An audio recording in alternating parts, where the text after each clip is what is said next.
Scotland's Children and Young People's Commissioner, Bruce Adamson. Hello, I'm Bruce. I'm the Children's Commissioner. I've got to say that this is probably one of the best events that I've been to. The energy, the way that it's set up is absolutely fantastic. It's a huge pleasure to be here in Dumfries Galloway. It's my first visit as Commissioner, and I'll definitely be back. How many of you went to the workshops that Katie and Robert ran? How many of you were actually in the workshops today? Can you put up your hands? So, okay, good. Some of what I say you'll have already heard, so feel free to correct me or chip in if I get a bit lost. What I want to do is talk a little bit about the job, a little bit about human rights, but I really hope that we can actually spend a few minutes answering some questions as well.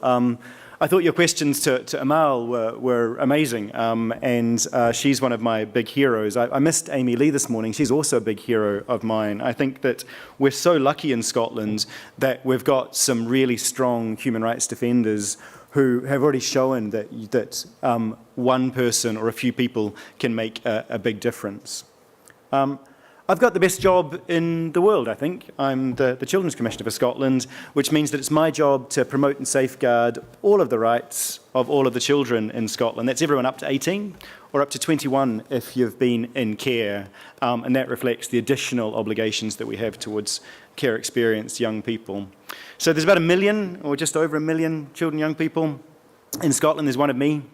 It's quite a difficult job to match that up, but the best part of my job is going around the country, talking to children and young people, finding out what's happening in your lives, and then helping you change things for the better, then going to the people in power and demanding that change based on your rights. And when we talk about human rights, what we're generally talking about are these things that the whole world agreed were inherent to what it means to be a human being.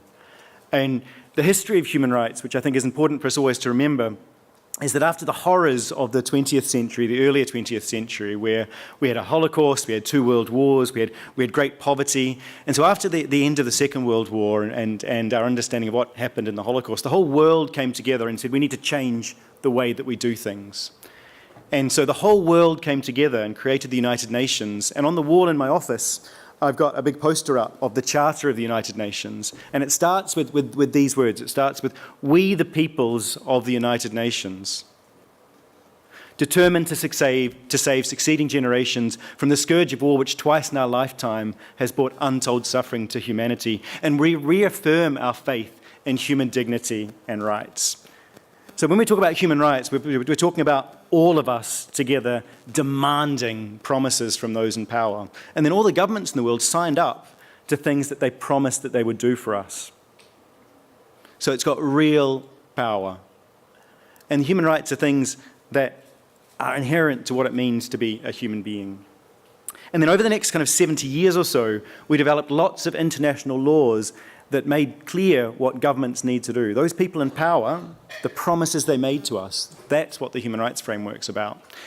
And then one of the most beautiful legal documents that I think's ever been written is the UN Convention on the Rights of the Child, which was from 1989. And one of the reasons that I think that it's probably one of the best legal documents that has ever been written is that it brings together all of the different rights that already existed in other treaties and things and brought them all together into one document. But it starts with this idea that every child in the world should grow up in a family environment of happiness and love and understanding. Happiness, love, and understanding.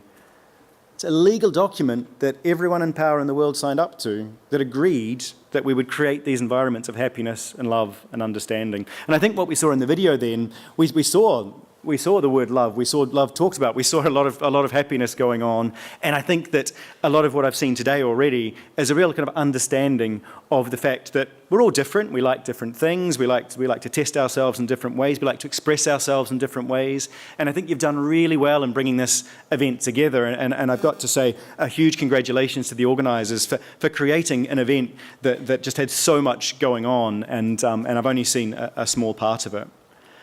But my job's to make sure that those that are in power keep their promises to you, keep all of the promises to you that they set out in these international documents. So I talk to children and young people around the country, and then I go to the people in power and demand change.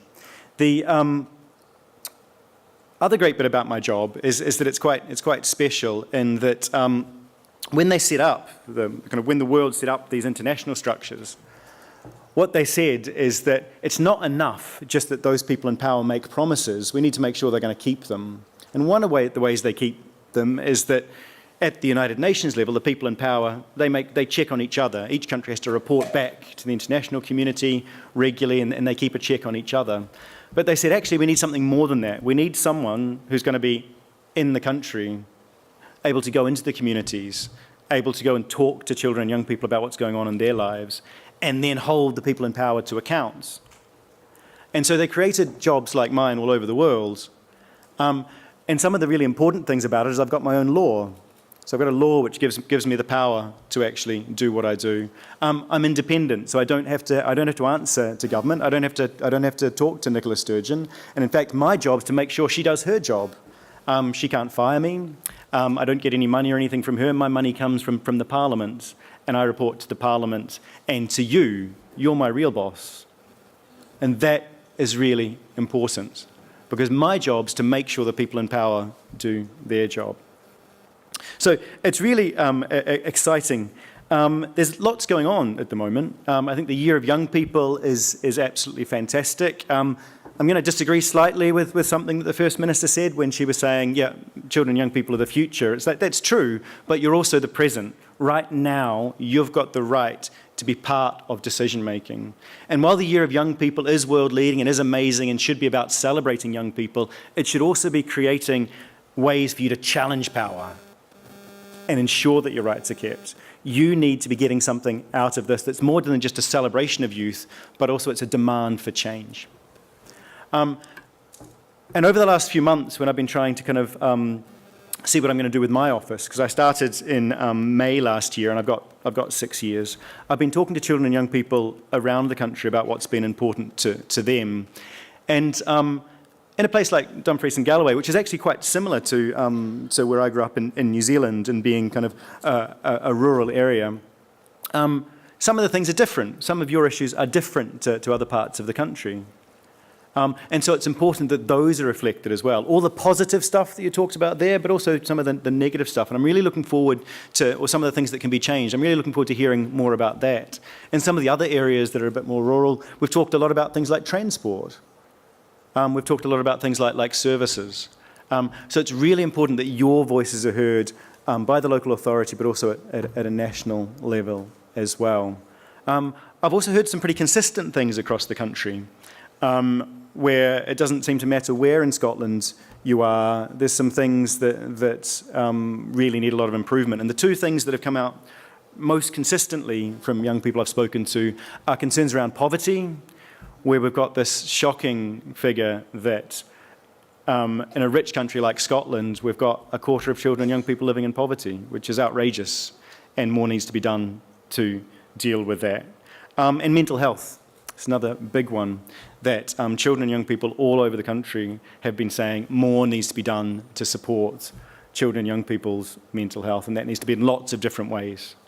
And I know you'll have a lot of other issues that you personally care about and that you see in your communities and that you want to be part of that change. And so one of the big things that I'm going to be focusing on this year as your role as children and young people, if you choose to stand up and fight for other people's rights, you become something known as a human rights defender, and that's a special thing in international law, that people in power have to give special protection to those that stand up and speak out. And I want to be doing work with you and others across Scotland to ensure that you've got the support to stand up and speak out and be brave on behalf of your own rights and others, if that's what you want to do, and that when you do, you're protected. And we've got some great heroes internationally, kind of like Malala, who was shot. We've got others that are imprisoned. It doesn't have to be at that level, though. There was some great work happening in other parts of Scotland about things like protecting the environment by banning straws. There was discussion that I don't know whether Amy Lee this morning talked about in terms of banning the mosquito device, things like that, where you actually stand up and demand change, and where rather than getting shot or arrested, you might be being attacked on social media, you might be getting in trouble at school for standing up for something you believe in. And I want to talk more about those things, that you're human rights defenders by standing up and demanding change about human rights. It doesn't have to be the big global things, it can be the small things in your communities, the things that you've been talking about today. And I want to have a bit of a chat, and so I hope you've got some questions, but I did mention New Zealand earlier, which is where I come from, and some of you may have heard this before if you've heard me speak, in that in New Zealand we use proverbs from our native language to try and set the scene or to explain a message. And one of the things that Amal said in response to a question was it being about all of us as individuals. And one of my favourite proverbs that I use a lot is he aha te mea nui o te au. He tangata, he tangata, he tangata. Which means, if you ask me what's the most important thing in the world, I'll tell you 3 times. It's people, it's people, it's people. And that's what events like this are about. It's about you.